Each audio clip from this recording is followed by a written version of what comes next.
Hey everyone, another episode, another Friday. E3 just happened. There was so many cool titles being announced. There's a lot of them I'm personally excited about. I hope you are as well.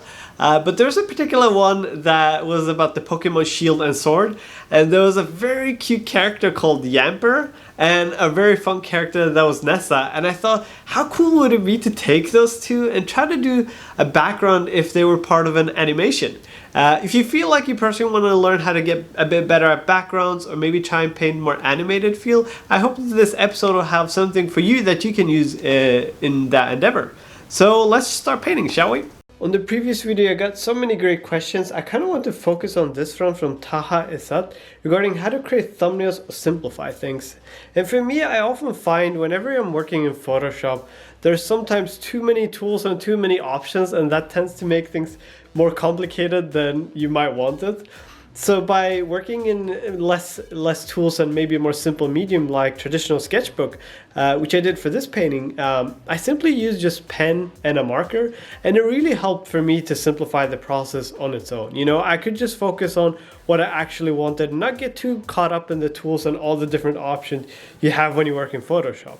And it's something I definitely recommend if you feel like sometimes it get a bit overwhelming with all the options. Just try to limit it, you know, maybe sit down in your sketchbook, just sketch a bit, and you can always bring it back into Photoshop later, which I did in my case, because there was some perspective issues and some things I wanted to tweak. Even though I like the painting or the idea on its own, I still want to do some adjustments. But it was much more relieving just working on my sketchbook to start. Once we're happy with the drawing, I just start to try and capture similar light that I have in my thumbnail. And I always keep going back and referring to it. And I really liked how it was framing the character. So I definitely wanted to maintain it. And just using a layer and multiply just to try to block in the shadows where the light's going to be and where the shadows is. But I also want to explain a bit the difference between brushes, because in this video I'll be working with a bit of a texture brush, and I want to show you the differences, especially if you haven't played with much brushes. And whenever you use a textured brush, sometimes you get, like, if you look at the edges, it has a much more natural feel compared to when you paint with gouache, versus like when you work with a hard run, it feels way more digital. And both are totally valid directions. It's just really what you prefer. And in my case, I like to work with a lot of texture brushes because using a bit more texture to your brush gives it a bit more of a natural feel, and something I really like. That's why I'm a big fan of using gouache as well, because it kind of has that more traditional feel without going too traditional and not too digital either. It hits like a mid-ground that I'm personally fond of. I would recommend you, if whatever you like, you choose whatever direction it is. The only downside I personally find with working with just a hard round brush is getting everything feels very smooth, so adding some textures onto it gets a bit difficult and eats up a lot of time, and you can save quite a bit by using some brushes to your disposal. And there's no specific brush in mind. You can use whatever brush you like. I would just encourage you to experiment with it a bit. And I'm feeling pretty confident with the painting the way it's going at this moment. I mentioned it in previous videos, but I really need to convince myself early that the painting is going to work. So as you see, I'm jumping all over the image, and I always like to start with the background first to try and set up the image as a whole, and just really sell the idea to myself. My background is within environment painting, so establishing that quickly really helps me get confident in the direction I'm going with the painting. I think that's something that's pretty fun to play around with, is trying to suggest things, because sometimes when you're painting like a nature scene or a lot of foliage, it's really hard to know how to do it or what to focus on.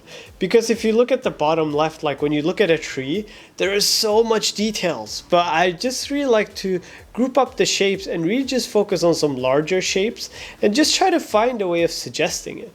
You know, if you were to draw each single one, it'd get too noisy and it would be hard to focus, and we kind of just want to handpick the ones we like. And the way I like to paint in general is just really flat. You know, I'll block in the basic shape and then just go in and paint in the shadows. You know, I try to imagine where the light is, and working with a textured brush, it kind of gives a lot of variety and noise to it to try and emulate the tree. You know, we're not trying to replicate it. We're trying to capture the essence of it and suggest it. It's something I'm very passionate about. I like suggesting things.